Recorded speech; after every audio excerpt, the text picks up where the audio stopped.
Dartmoor prison, isolated from the outside world by walls of granite.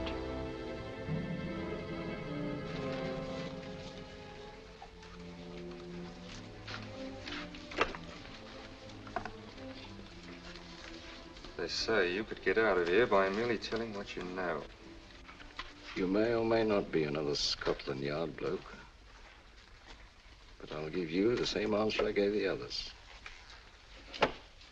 I still have 2 years, 8 months, and 6 days left in which to make musical boxes. That'll be sold at auction for the benefit of this delightful sanctuary. And I intend to sell them.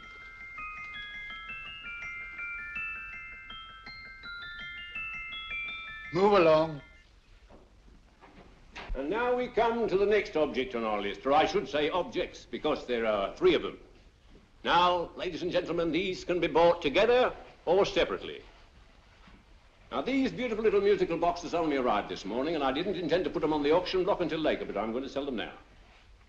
So, good friends, as our old pal Mark Antony used to say, lend me your ears. And what do you hear? Right. The beautiful tinkle tinkle of a musical box. What a lovely trinket. What a beautiful gift. Created and made by loving hands. A thing of beauty and utility. I was going to start with £5. It's a bargain, £5. Do I see any hands? If there's a connoisseur in the house, will go £3 for it. £2. £1. 10 shillings. Thank you, sir. Ladies and gentlemen, 10 shillings is offered for a musical box you couldn't buy anywhere in London for less than £5. It'd be stealing to let it go for 10 shillings. Like taking milk from a baby. All right, we're selling for 10 shillings. 10 shillings, 10 shillings is offered, 10 shillings is offered, 10 shillings is offered. And anybody give me £1? Want to give me £1? Oh, won't someone going to give me £1? A pound, £1 is offered, £1 is offered, ladies and gentlemen, £1 is offered. It's against you, sir. Will you go to £2? We go to £2, sir. £2. £2 is offered. £2 is offered. Going once, twice, third and the last call. Sold to the gentleman for £2. Sorry, my dear. Now, ladies and gentlemen, comes the opportunity to purchase an exact duplicate of the beautiful little musical box just bought by this gentleman for the ridiculous low price of £2. Now, it's exactly the same. Exactly the same. Made with the same hands. You hear that? Isn't that lovely? That tinkle, tinkle, tinkle, tinkle. Sounds like Bow Bells to me, you know, with little angels pulling on the ropes, eh? Who'll give me £2 for it? Who'll start me with £2? Will anybody start me with £2? Oh, come, ladies and gentlemen. You know, from your enthusiasm, we might all be in Scotland instead of London. Please buy it for me, Daddy. £2, certainly not. We all might be in Scotland. Besides, I don't like his manner. £1, 10 shillings. £1. £1 is ours. £1, £1 is offered. £1 is offered, going £1. Any advance? Going once, going twice, the third and the last call. Sold to the lady for £1. Smart bidding, my dear. Thank you. We come to the third and last of these beautiful little musical boxes. Exactly the same. Tinkle, tinkle. Isn't that lovely? Ladies and gentlemen, I don't bring you here to gull you and swindle you. This is the exact replica of those 2 I just sold before.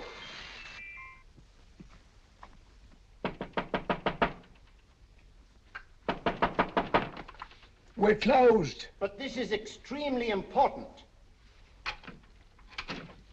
Come in, sir, come in. I'm sorry to disturb you, but I was unfortunately delayed from arriving in time to bid on certain articles which I was rather anxious to obtain. Oh, perhaps they weren't sold, sir. We are carrying several things over. What might the articles be, sir? 3 identical musical boxes, about so large. Oh, I'm sorry, sir, but they were sold. Pity you weren't here to bid on them. They didn't bring anything like the real value. I'm most anxious to obtain them. I wonder if your records would show who the purchasers were. Oh, we don't usually give out that information, sir. For certain, shall we say, sentimental reasons, I'm most anxious to get in touch with the purchasers. I'd be willing to pay, shall we say, £5. Well, for certain sentimental reasons, sir, we'd be very happy to oblige. Alfred, today's sales. The 3 musical boxes. Musical boxes, oh. Ah, here we are. The first purchase for £2 from Mr. Julian Emery, 52 Portman Square. Write these addresses down, Alfred. Yes, sir. Second didn't leave any name. Oh, how unfortunate. I think she's a dealer. You see, they don't like us to know where the things are going. On account of the profits. You say the second purchaser was a woman. Can you give me a description of her? Oh, she was a young woman, fairly tall, slender, she had a light complexion and dark hair, and she was wearing A grey suit, don't you remember? That's right. She probably runs a gift shop.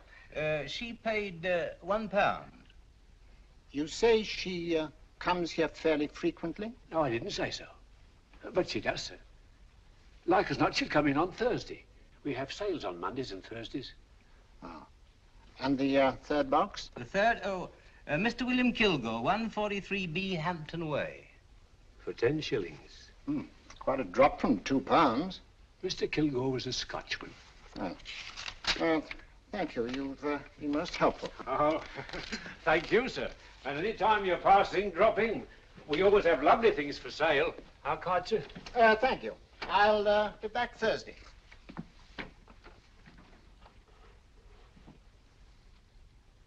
The message reached us too late. Musical boxes are being sold. Well, let's get out of here.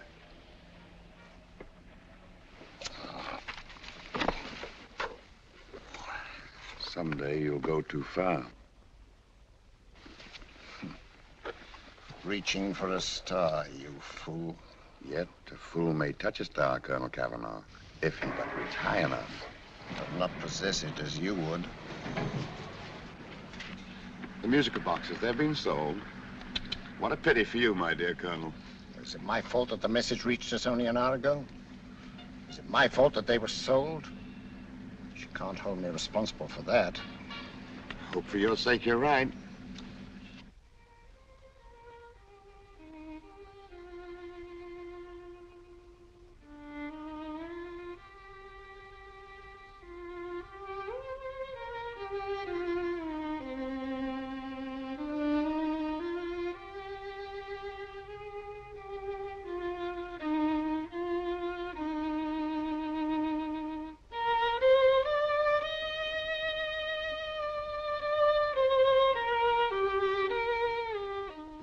Upon you tonight at 7:45, a gentleman who desires to consult you upon a matter of the very deepest moment.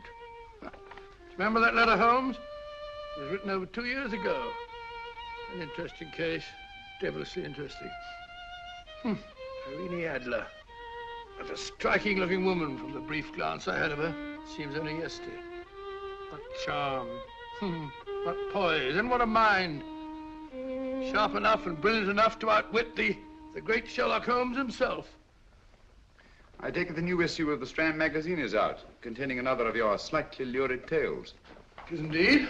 And what do you call this one? I call it A Scandal in Bohemia. Not a bad title, eh?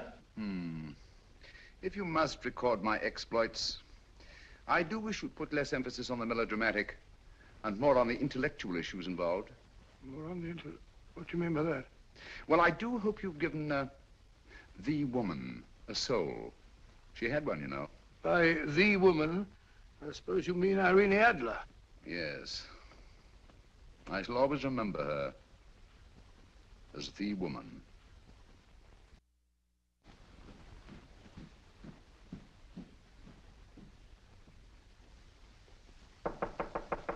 Come in.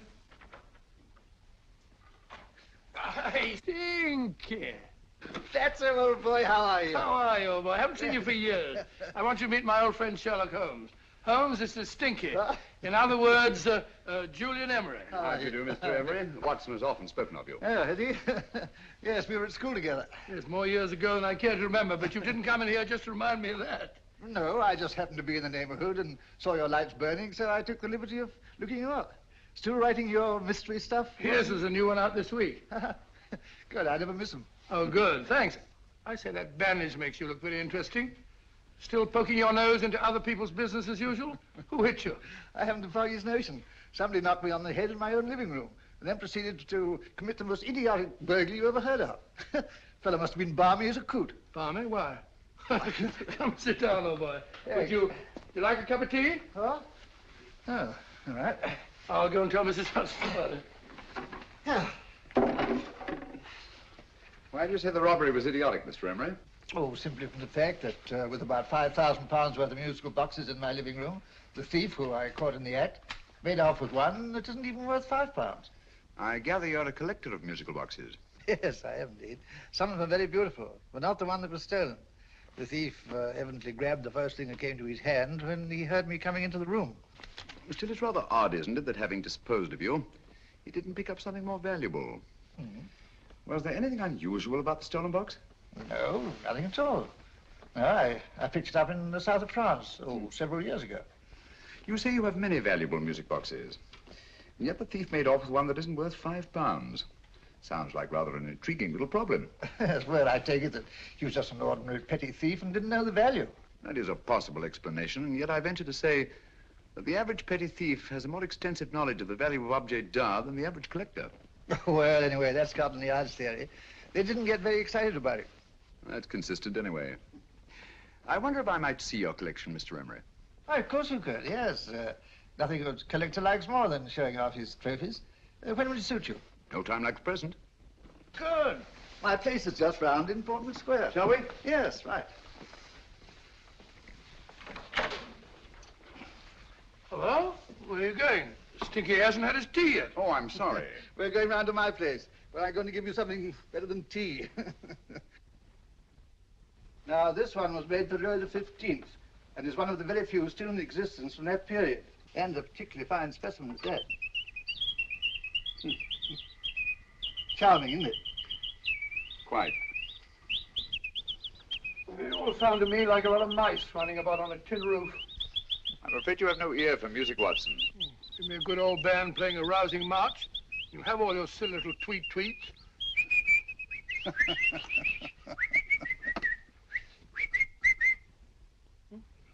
Another one. This is me.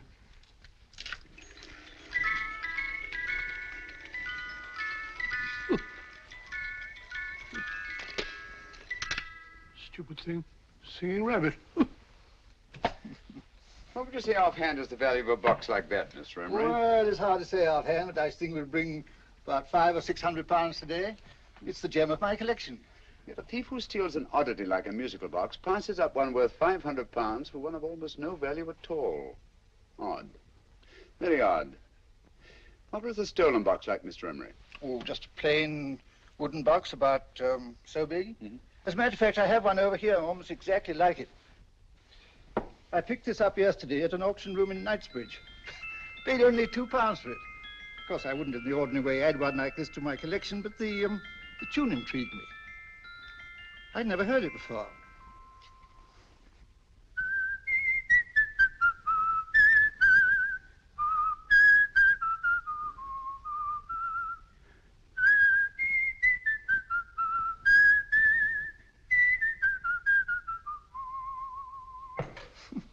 You have a remarkable ear for music, Holmes. Rather an unusual melody. Sit down, will you?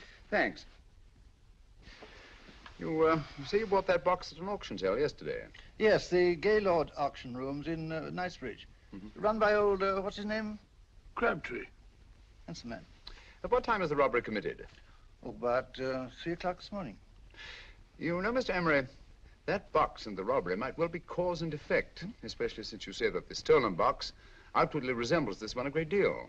And Scotland Yard were not particularly interested, eh? Oh, yes, but I wouldn't blame him for that, especially as I told him I was quite unable to describe the thief, except, of course, for the fact that it was definitely a man. All you remember is that you came in here and someone struck you on the head. Yes, and the next thing I knew, my man was trying to revive me. It might be wise for you to put that box away somewhere and lock it up. Oh, I don't think that's necessary. Besides, everything's insured.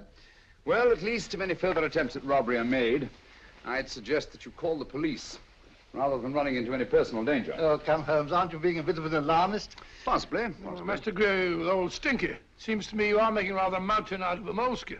Molehill is the word, old boy, and it's time you were in bed. Thanks so much for letting us see your place. Now, it's been glad meeting you. Holmes, I can't understand why you were so mysterious. Seems to me the petty thief explanation was the only sensible one. Really? Yes, I can't see how you can believe it was anything else. I didn't say I believed it to be anything else. The petty thief theory is the obvious one, I grant you. However, it's often a mistake to accept something as true merely because it's obvious. The truth is only arrived at by the painstaking process of eliminating the untrue. We are not able to do that in this case without further data. Rubbish, you're pulling my leg. You're trying to turn a tuppenny halfpenny robbery into an international plot. No, I'm not. I just hope that your friend Stinky is a little more cautious in the future. Just in case.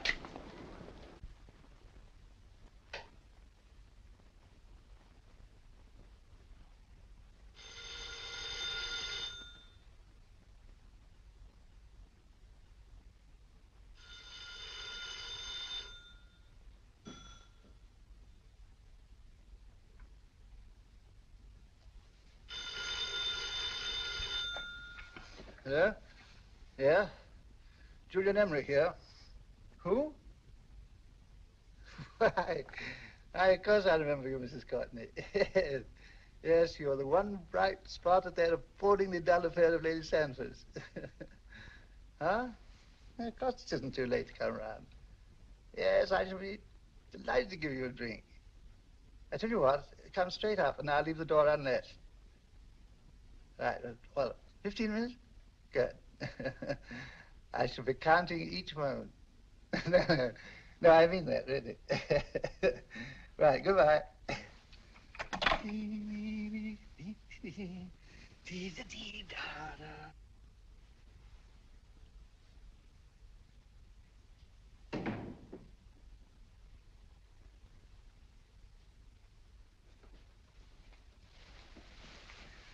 Boo!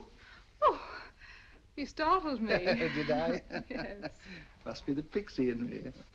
I know I shouldn't have called you so late, but I was at a party just around the corner, and I remembered your invitation to see your collection of musical boxes. My dear Mrs. Courtney, the pleasure is all the greater for being so unexpected. My friends call me Hilda. Thanks. Mine called me Stinky. Stinky, how quaint. Oh, what a perfectly wonderful collection of musical boxes. You know, when you told me you had a collection, I had no idea it was so attractive. Yes. They appeal to the ear as well as to the eye. Oh, what a plain little one. Why, it looks just like a country cousin amid all this grandeur. No. You mustn't underestimate the country cousin. Only last night a burglar broke in here, and with all these to choose from, went off with one very much like it. Really? Yes, I don't mind the loss of the box so much, but I do resent this crack on the skull. But it makes you look so interesting. Oh, do you think so? Uh-huh. It's funny, that's what old Fatso said. Fatso? I mean, Dr. Watson. He was here this evening with a friend, a Mr. Holmes. He's interested in my collection, too. Sherlock Holmes? Yes. Do you know him? I've heard of him. Yes, he seems to think I'm in some sort of danger. What a haunting tune. It takes me right back to my childhood. Really? You know, it's odd that you should be interested in that particular musical box. Odd? Why? Because Mr. Holmes is also interested in it.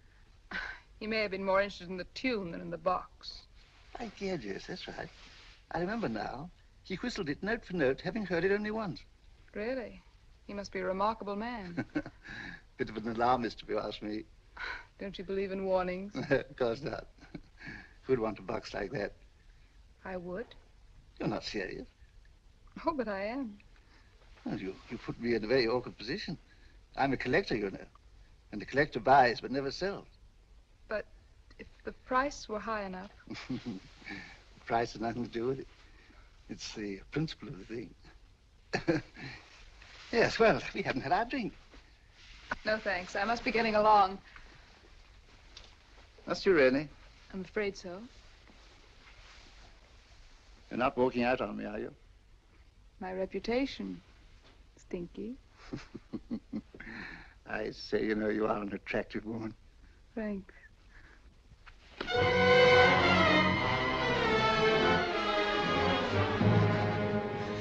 You fool. I told you to wait outside. What did you have to kill him for? All I had to do was walk out with this. He held you in his arms. Don't touch him. Don't touch anything. Now get out. I'm sorry. You're sorry. What about me? This is murder. What about Scotland Yard? What about Sherlock Holmes? Now get out!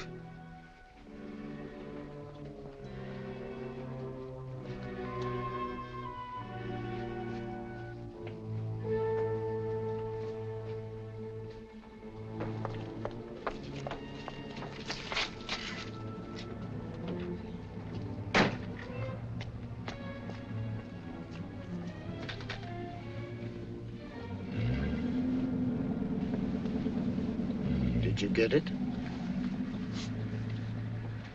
Good. Did you have any trouble with him?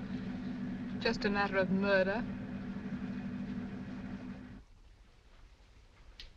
Ah, Mr. Holmes. Hopkins. Thanks for coming so promptly. Inspector Lestrade suggested that I call through to you.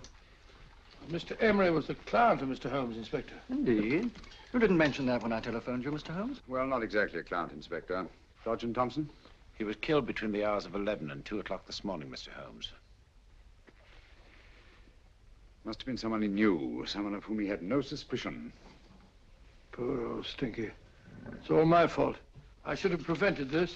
Well, it's no time to start talking about that now, Doctor. Apparently it's gone. That's the second attempt on the musical box that Emery bought at the auction sale. And this time it was successful. But that box was only worth £2. It was worth a man's life, Watson.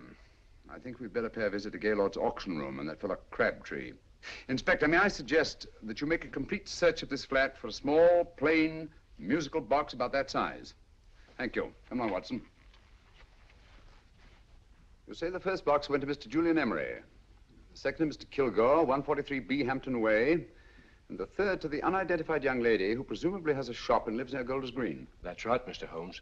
Isn't it rather strange, Mr. Crabtree, that you should have had 3 identical musical boxes all playing the same tune? Where'd they come from? Dartmoor Prison.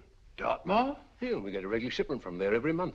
The inmates manufacture them. Well, they make all kinds of things, you know, pipe racks, waste paper baskets, musical boxes. Did you happen to notice if anyone showed any particular interest during the auction in the purchasers of these 3 boxes? Oh, come now, Mr. Crabtree. This is very literally a matter of life and death. Well, since you put it that way, Mr. Holmes, there was a gentleman came in here about an hour after closing time, and he was in an awful state, he was. He gave me £5 to tell him where the boxes had gone to. He said they had a sentimental value for him, sir. Expensive sentiment. Can you describe him? He was tall, distinguished looking, and he had grey hair and a moustache. He was quite a gentleman, sir. What was his reaction when you were unable to supply him with the address of the young lady who owned the shop? I told him the young lady usually come back on Thursday. He said he'd come back on Thursday. Now, that's tomorrow. Thank you, Mr. Crabtree. You've been very helpful. Thank you. Come along, Watson. Where are we going now, Holmes? To the home of Mr. Kilgore, the man who bought the 3rd box.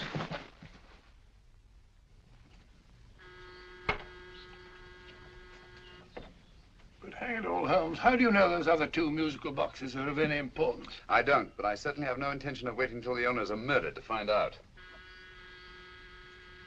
No one at home. I hope that's the explanation. I'll have a look through this window.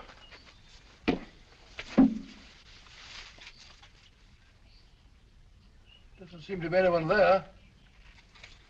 The whole place seems deserted as far as I can see. Yes. Mr. and Mrs. Kilgore at home?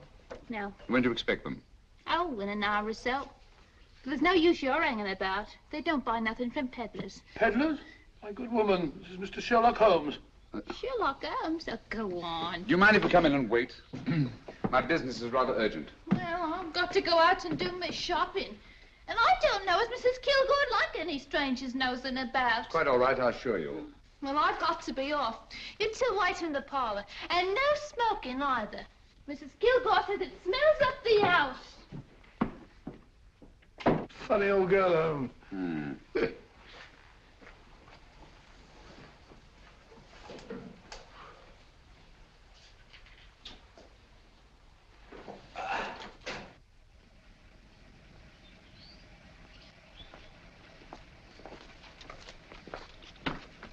Park Lane. Park Lane? And what would the likes of you be doing in Park Lane? Now, don't worry about the fare, Ducky. If you knows how to get to Park Lane, up it.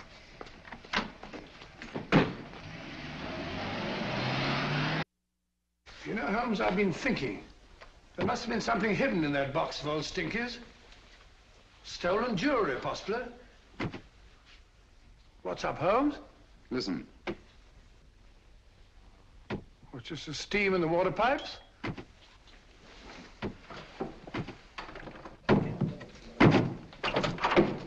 Watson!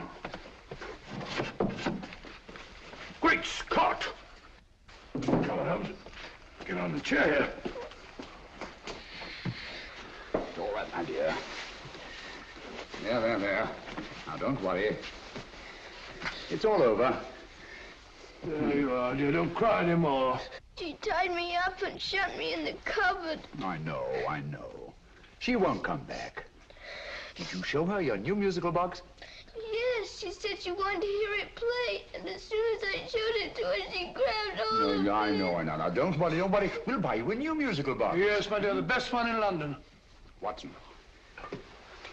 Oh, what a fool I've been. What do you mean, Holmes? She took the musical box out of this house in that market basket, right under our very noses. Why could the Kilgore charwoman want to take the music box? She isn't the Kilgore charwoman. She's a consummate actress. An extremely clever, unscrupulous woman who will stop at nothing. Take care of the child, will you, Wolfella, till our parents get back. Explain everything to them. Of course I will. But, Holmes, where are you going? Somewhere, somehow. I must get to the young lady who bought that third musical box before our opponents find her. I only hope that I won't be too late.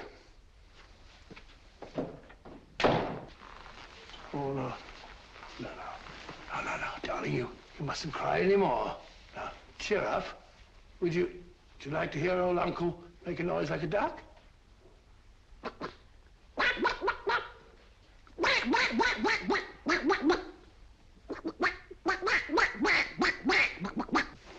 Oh, sorry.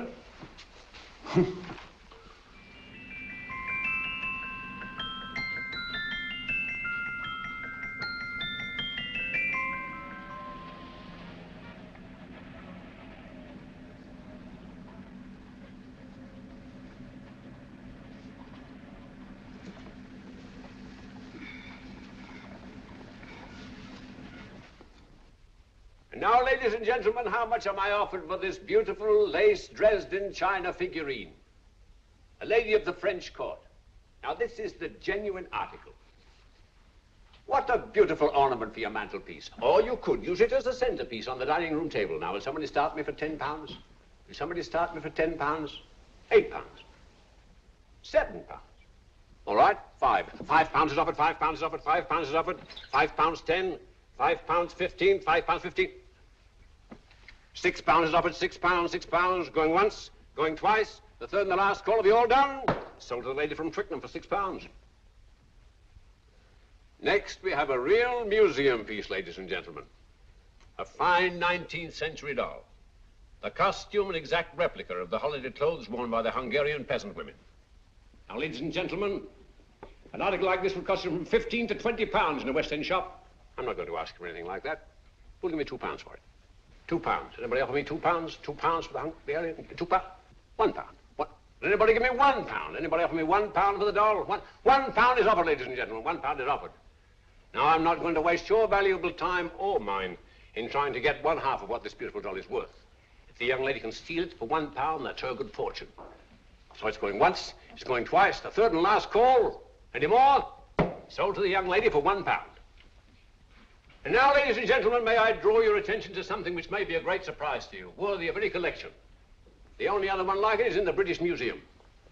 It's a Ming vase of the 7th dynasty. This vase lay in a large collection somewhere outside Rome for over 2 centuries, I understand. It was discovered there by the noted antiquarian, Sir Andrew Coppleston. Now, some of you may remember Sir Andrew Coppleston. Besides being a noted traveller and antiquarian, he's also a gentleman rider.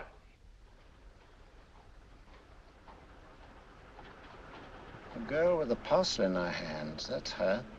Are you sure that's the girl? Well, she fits perfectly the auctioneer's description. Follow her, Hamid.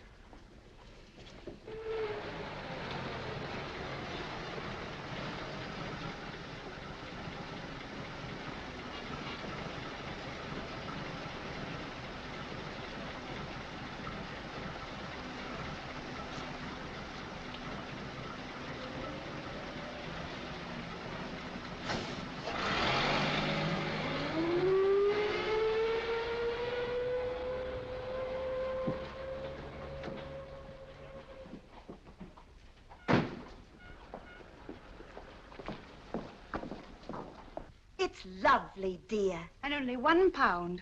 We can get at least 3 for it. Easily. I'll go make some tea. I could do with a cup. Right.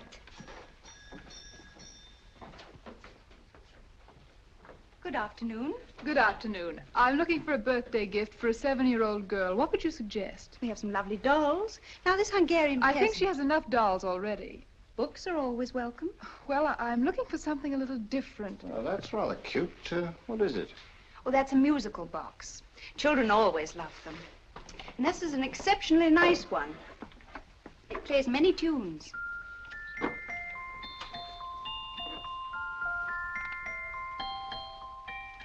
Have you any others? Yes. If you'll just step this way.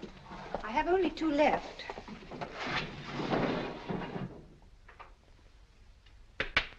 How nice.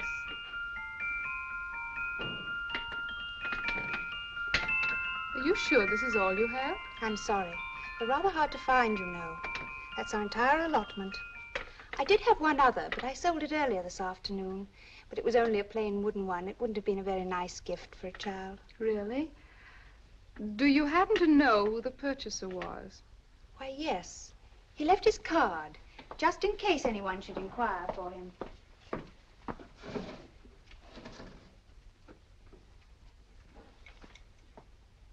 How interesting. I'm sorry, but I'm afraid I'll have to look a bit further. Thank you anyway. Good afternoon. Thank you.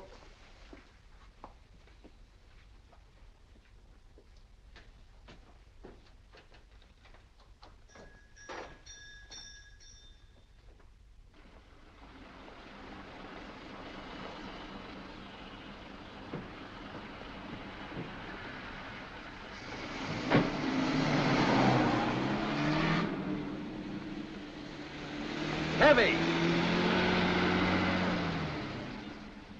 Follow that cab. Here now, what?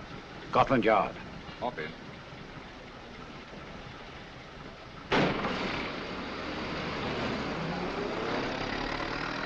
Sherlock Holmes. I might have known.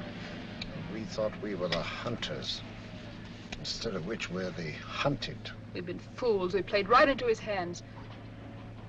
Of course. He's had us followed. Don't look.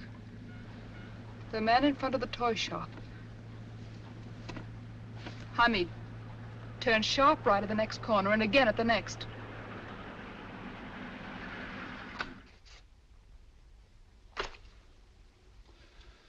No photograph of her, Commissioner, as I expected. She's not a known criminal.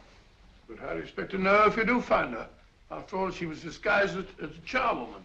Don't worry, old fellow. If I ever see her again, I'll recognize her. Well, it won't be long till we know who they are and from where they operate. Who's covering them? Sergeant Thompson's following them, sir. They won't get away from him. He's a good man. We could have arrested them at Clifford's toy shop if we had any proof. But we know that they killed Emery. Proof, my dear fellow. We must have proof. We've x-rayed it, sir. There's nothing whatever concealed in the box. We'll have a look at the plates.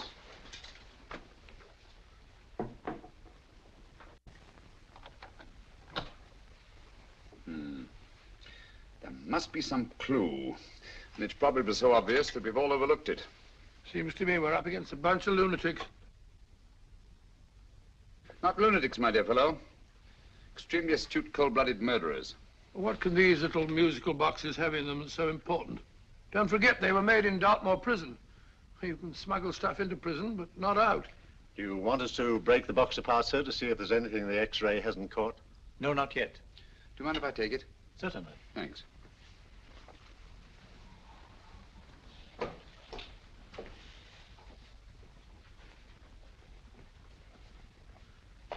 The governor of Dartmoor Prison informed us, sir, in answer to Mr. Holmes' question, that all 3 musical boxes were made by the same convict, John Davidson, serving a 7-year term, sir. Davidson? The Bank of England plates. That'll be all. Yes, sir. Now we're getting somewhere. Wait a minute. How did you know about the plates, Mr. Holmes? I'm a student of crime, Inspector. I make it my business to know about such things. And when the name of Davidson was mentioned... Well, who is this fellow Davidson? As long as Mr. Holmes seems to know all about it already, I suppose there's no harm in telling you.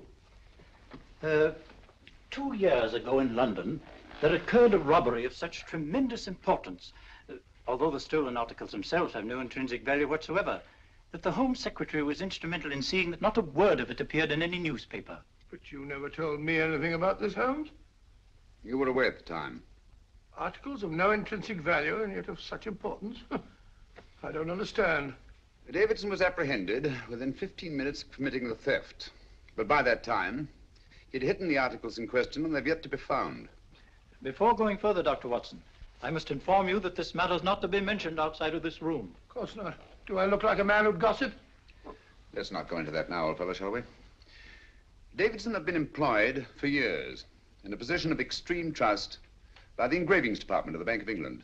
The articles he stole were nothing less than a complete duplicate set of plates for printing £5 notes. What? The Bank of England's own plates? Precisely. And with those plates, a gang of crooks could flood England with £5 notes, not forged in the usual sense of the word, but notes undetectable from genuine Bank of England notes in any way whatsoever. Good heavens. Any whisper at all might have resulted in enormous damage in shaking public confidence in the Treasury. We tried everything after we arrested Davidson. Offered him a shorter sentence if he'd tell us where he'd hidden the plates. Why, we even put in Scotland Yard men with him as cellmates, but no results. Obviously, Davidson is a man of strong character and infinite patience. Yet suddenly he feels impelled to smuggle out the secret of the hiding place of the plates to his confederates. Why? I don't understand, Mr. Holmes. Well, for example, has the Bank of England made any plans to radically change the design of the £5 note so that in, say, 7 years from now, notes made from the stolen plates would be worthless? Confidentially, Mr. Holmes, such a move was discussed. But replacing all the £5 notes in circulation would be such a Herculean task that nothing's been done about it as yet. I see. Of course, there is another possible explanation. Davidson didn't have much time to find a hiding place before he was captured. He may be afraid that the plates will be accidentally discovered before he's released. Hence his anxiety to communicate their whereabouts to his confederates as soon as possible. I believe you've hit it, Mr. Holmes. I'm sure that the message is contained in this musical box. Or rather, in all 3 musical boxes, since possession of all 3 seems to be essential. Our opponents have 2/3 of the puzzle, we have 1/3. Well, what are you going to do, Holmes? Try to deduce the message from the 1/3 that we have.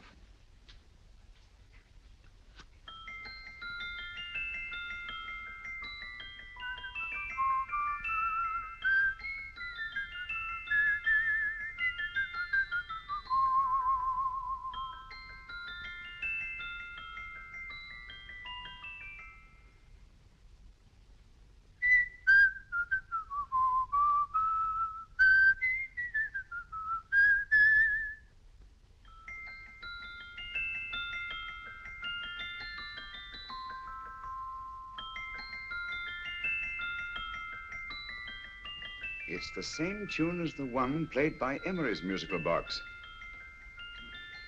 And yet it's different. Sounds the same to me. The tune.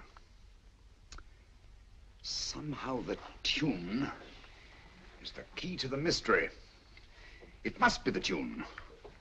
Otherwise, why use 3 musical boxes to convey the message? Why not collar boxes or shoe boxes? Yes? Oh. It's for you, Inspector. Oh, thank you, sir. Inspector Hopkins speaking. What? Where? Golders Green Station reports they've just found Sergeant Thompson's body.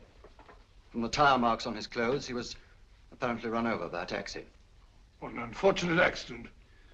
Not an accident, my dear fellow. I'm afraid it's murder. Oh, you never know just who you're going to meet when you're walking down a busy London street.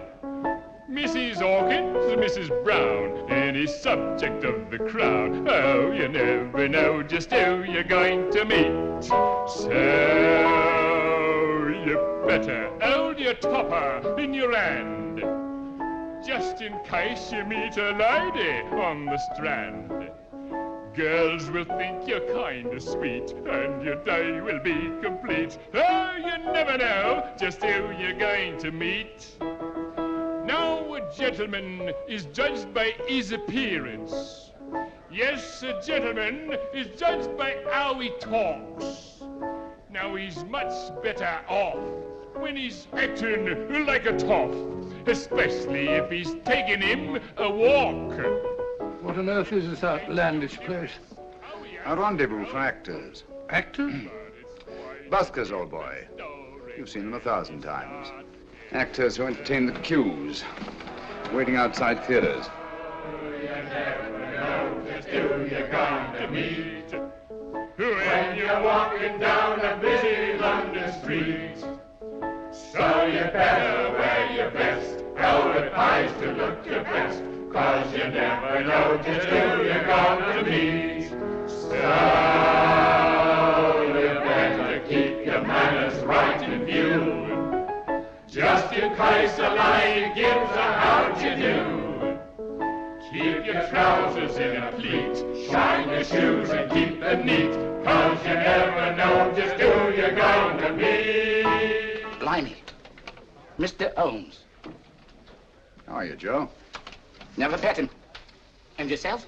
Fine, thank you. I want you to meet a friend of mine, Dr. Watson, Joe's sister. Oh, well, any friend of Mr. Holmes is a friend of mine. Hi, Joe. He did me a good turn once that I'll never forget. Yes, I cleared Joe of a most unpleasant charge. Murder, no less. Oh, really?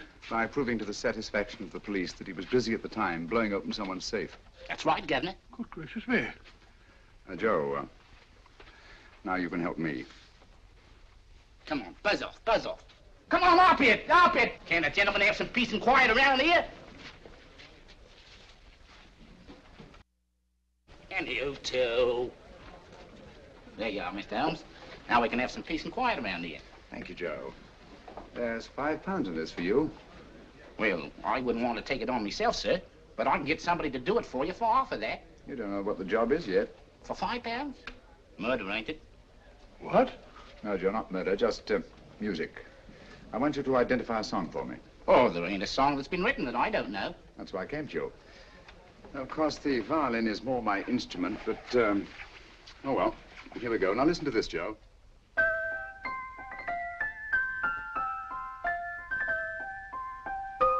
Wait a minute. You're playing that wrong. That should be E natural, not E flat.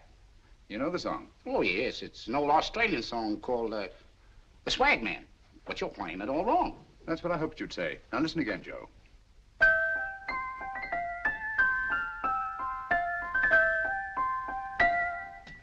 That's the same tune, all right, but you're making different mistakes than you did the first time. No, not mistakes, Joe. Call them variations. Here, play the song for me, will you, the way it's written.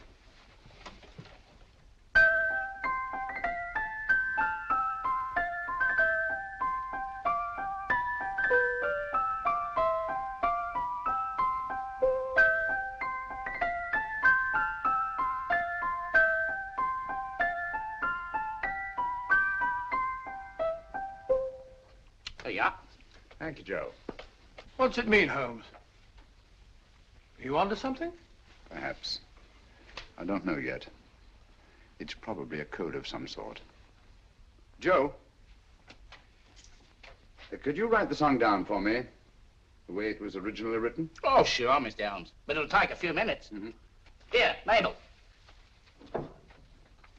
Pale ale. Come on, up to it. Along with it.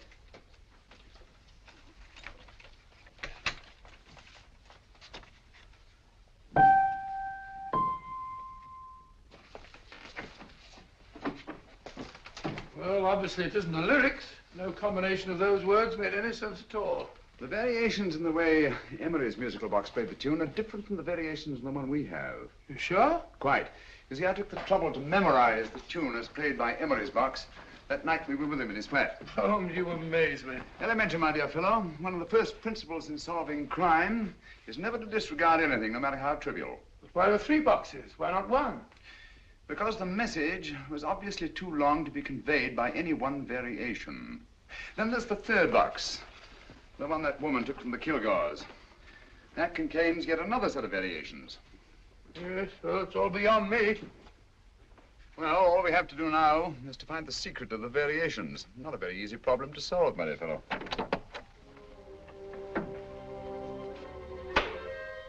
Hello. What's up? We've had company.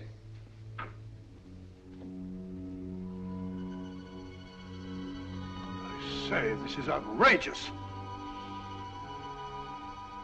Ask Mrs. Hudson to come in here, will you? Right.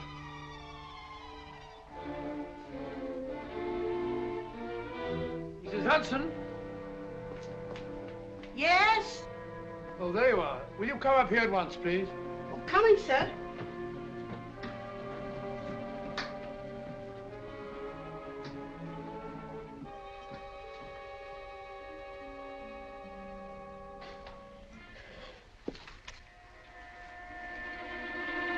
Mercy me, Mr. Holmes.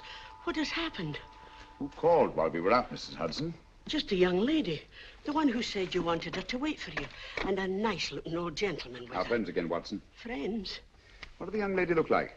Oh, I couldn't see her face. She had a heavy black veil on. But she had such a nice way with her. Oh, I'm sorry, Mr. Holmes, if I've done anything wrong.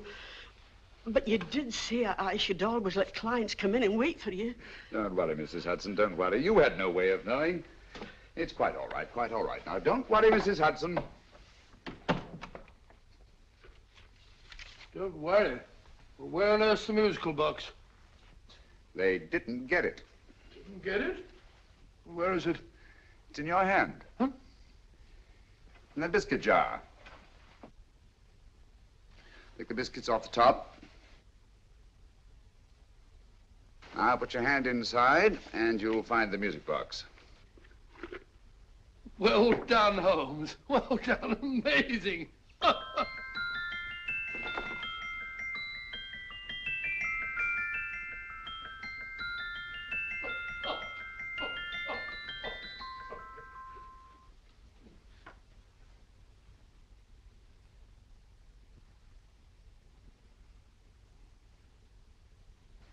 Whew. Nice fresh smell. Like a pub after closing time.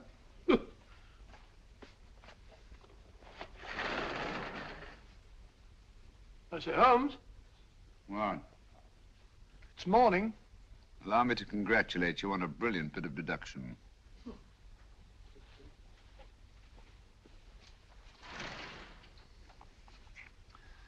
It's not a transposition, not a polygraph transposition, not a trigraph, nor any known form of decoding. How about the Morse code? Have you tried that? Yes, at about 3 o'clock this morning. I'm sorry, old man. I was only trying to help.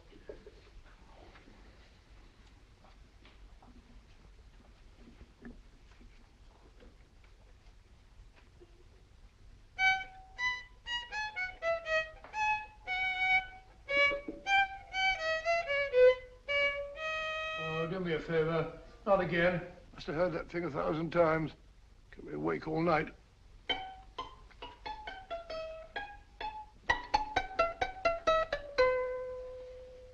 Not a very distinguished composition, I grant you.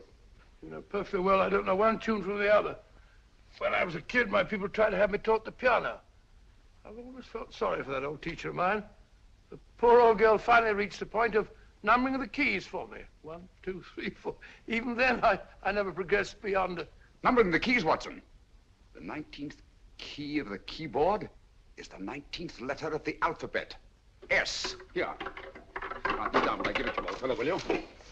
The first altered note. Write S first. Now, the 8th key is H. The 5th key, E. The 12th key, L. The 6th key, F. S-H-E-L-F. Shelf.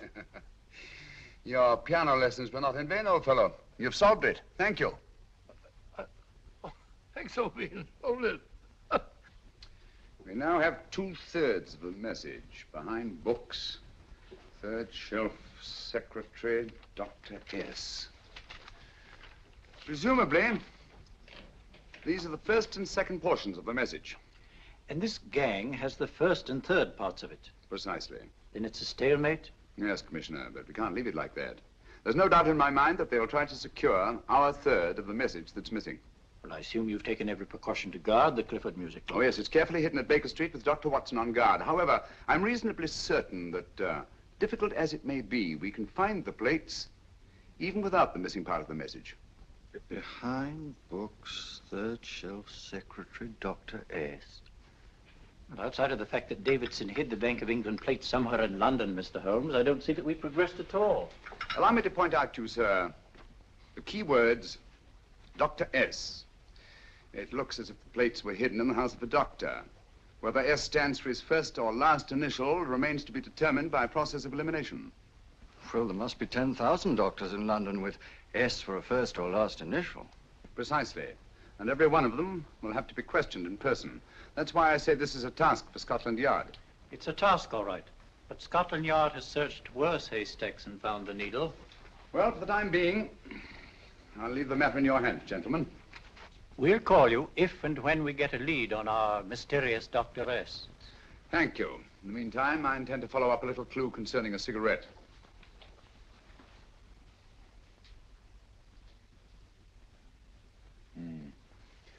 You're certain of the identification of the tobacco? Absolutely. I have made up this special blend for only 3 customers. It is almost pure Egyptian, with admixture of latakia for added body, and a pinch of perique. Merely a whisper, as one might say, for elusive fragrance. Yes. And the 3 customers? Major Wilson in Bombay, India. Mrs. Catherine Leamington Smith in Ireland. Yes, and the 3rd? Mrs. Hilda Courtney of Park Mansions, Bryanston Square. Thank you. Thank you very much. You've been most helpful. It is a pleasure to have been of service, Mr. Holmes.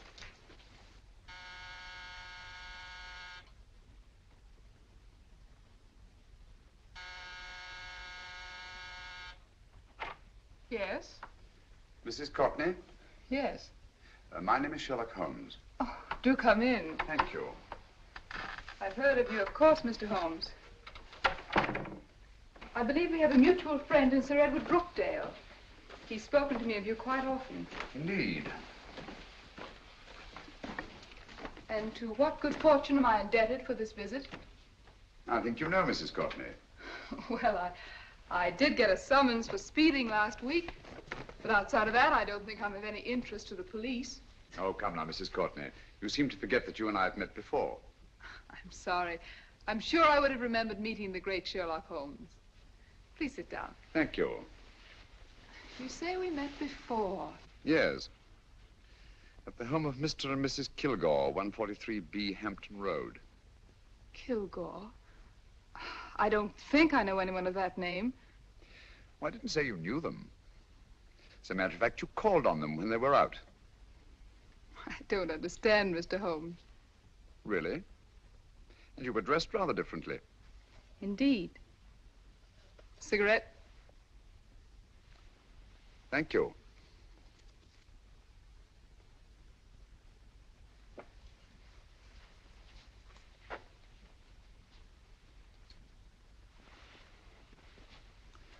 Thank you. You know, Mrs. Courtney, people generally forget, in assuming a disguise, that the shape of the ear is an almost infallible means of recognition and identification to the trained eye. Evidently, you've mistaken me for someone else. Oh, no, not at all. Though naturally, I expected your denial.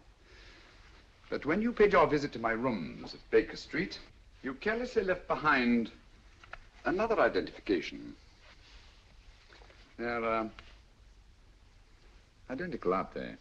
Yes, I must admit they are.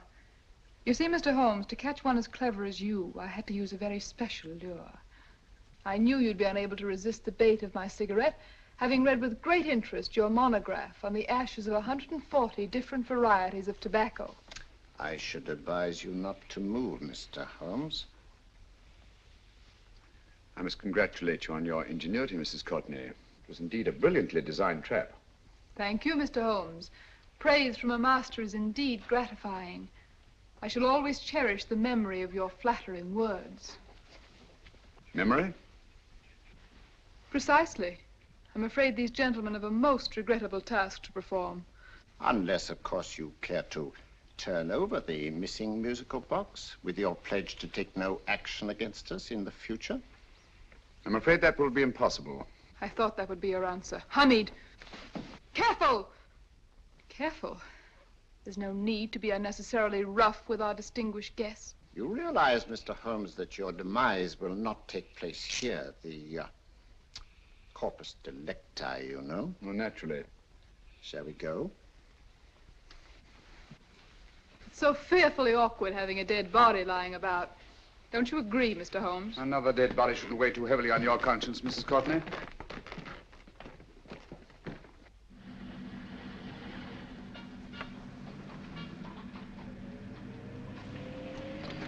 You mind if I have a cigarette? Don't see why not.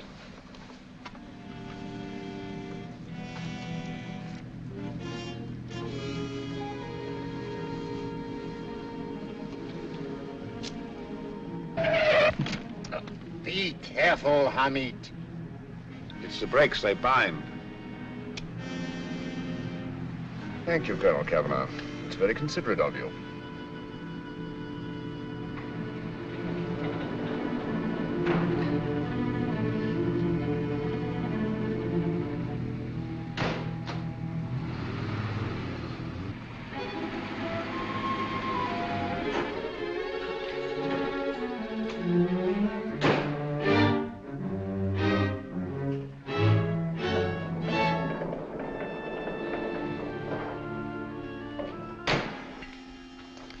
You'll be happy to know, Mr. Holmes, that your death will be a painless one. Hamid, attach this to the motor of the taxi. That little attachment, my dear Mr. Holmes, contains the deadly fluid known as monosulfide. The Germans use it with gratifying results in removing their undesirables.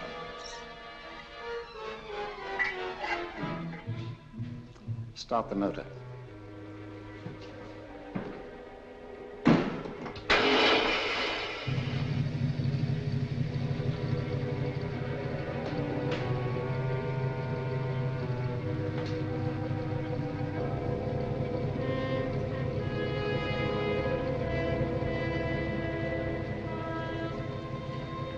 Tape his mouth.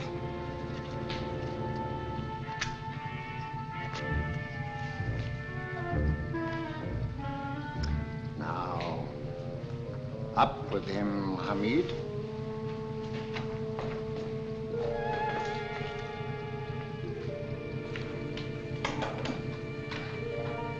You find yourself like Muhammad's coffin, Mr. Holmes, suspended between heaven and earth.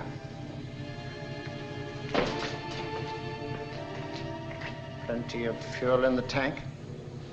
Good. It would be too bad to have anything go wrong through so simple an oversight.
Good afternoon. Mr. Sherlock Holmes? No, I'm Dr. Watson. Oh, of course, Dr. Watson.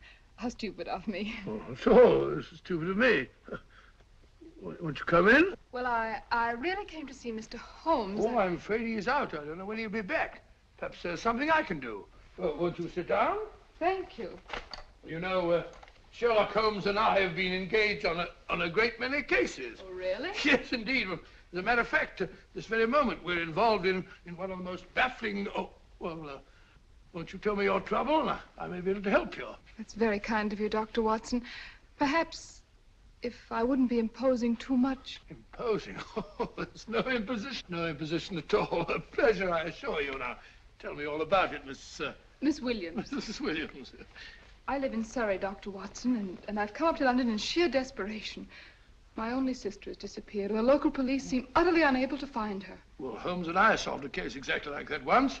Very interesting as far as I remember. I call it the adventure of the solitary cyclist. Oh, sorry. Now I come to think of it, it wasn't so very similar. Entirely different. I don't think what I was saying. Where were we? She's only 17, Dr. Watson, and until she disappeared last Thursday, she seemed to be in the best of spirits. Possibly a romantic entanglement? Oh, no, nothing of the sort. She left no note, didn't even pack a bag, no explanation. She just started to walk to the village from our house in broad daylight and simply vanished from the face of the earth. Oh, there. Might I have a glass of water? Glass of water. One minute.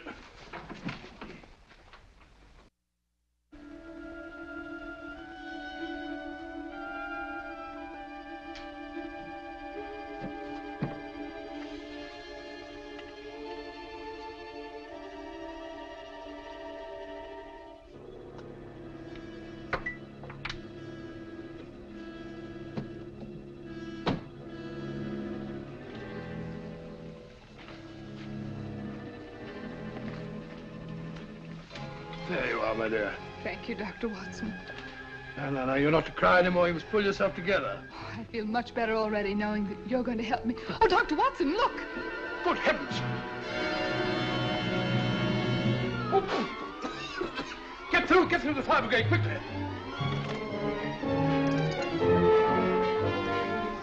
Haven't you a fire extinguisher? By Jove, we have in the kitchen.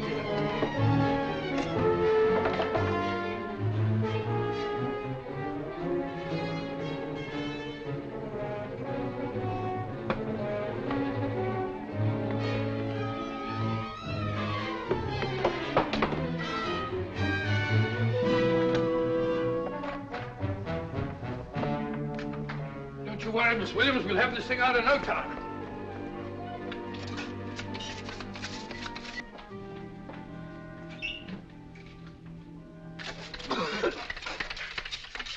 That's got it. Get some air. Well, you see, there was no need for the fire brigade after all. I hope you weren't too frightened, Miss Williams. Oh, gone. That's the trouble with women. They always lose their heads in an emergency. Well...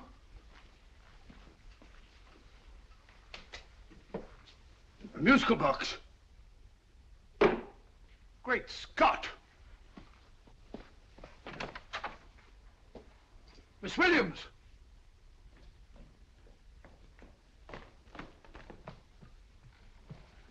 Well? Good. And Holmes? By now, Mr. Holmes has no doubt exchanged his violin for a harp. Always assuming that heaven is his destination. Yeah. And now that we have the missing musical box.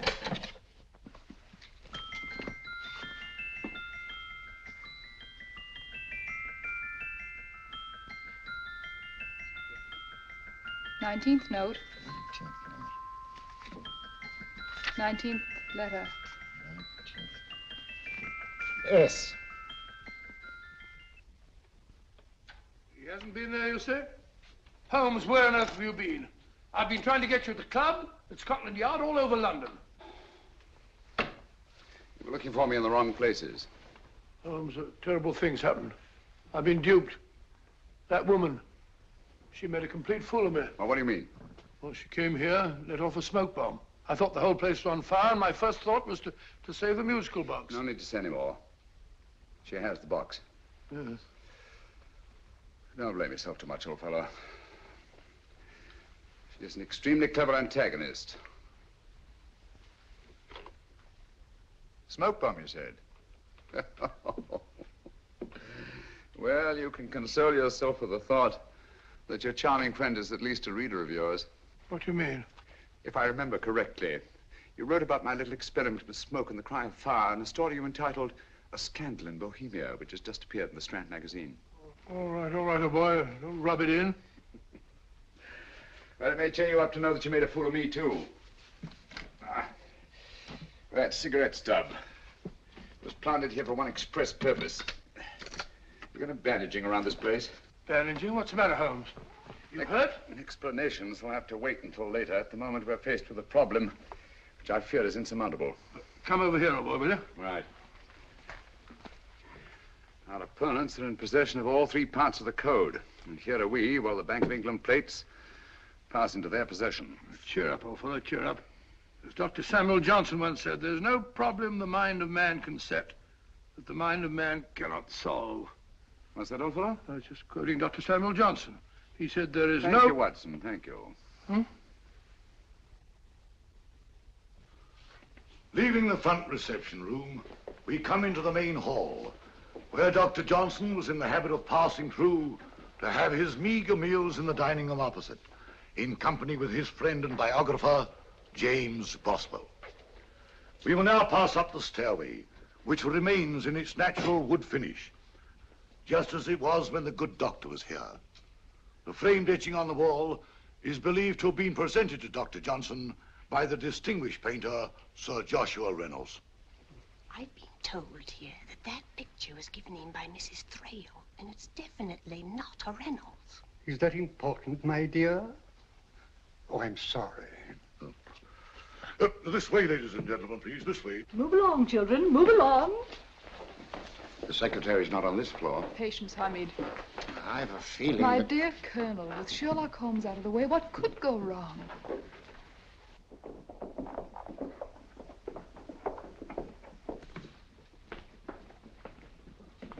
And here we have the Garrett Library, in which Dr. Johnson wrote his famous dictionary, and in which you will see also many of the great man's books and other items of interest. Step forward, ladies and gentlemen, please, step forward. Standing in the corner is the secretary, which contains many of the original works by the literary genius. On this table, Dr. Johnson's cat, Hodge, used to sleep while his master worked. A strange thing about this cat, ladies and gentlemen, was its love of oysters. They do say that the dear doctor often went hungry to find the cat that delicacy. What a pity. Now we will visit the grey room, which is immediately below us, in which you will see the very bed in which Dr. Johnson died. What did he die of? Gout. Just gout. This way, ladies and gentlemen. Mind the steps, please.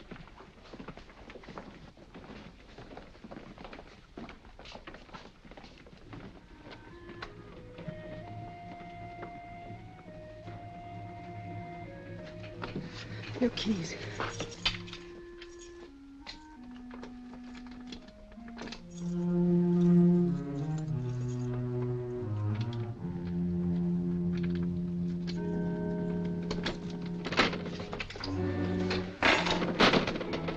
Third shelf up.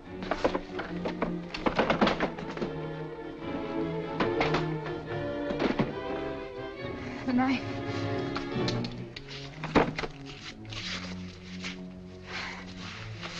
Gentlemen, the Bank of England plates.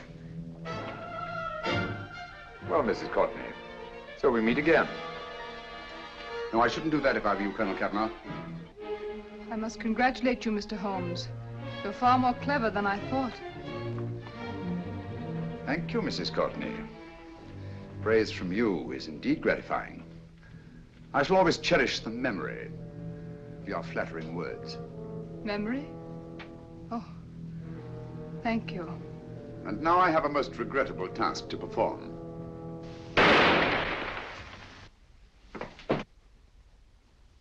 Holmes! Coming, Holmes! Holmes, you all right? Perfectly, thank you, old fellow, but I think this gentleman on the floor requires some medical attention. We must see that he looks his best, you know, when he's hanged. Take them in charge.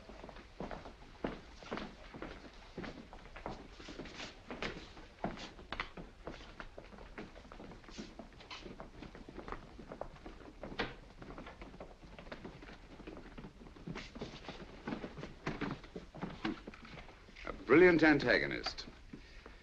It's a pity her talents were so misdirected. Will you see that these plates are returned to the Bank of England, Inspector? I still don't understand how you solved it, Mr. Holmes. It's entirely due to Dr. Watson. He gave me the clue when he mentioned Dr. Samuel Johnson. Well, congratulations, Doctor. Oh, thank you, Inspector. I don't think I'd have done it entirely without Mr. Holmes's help, you know.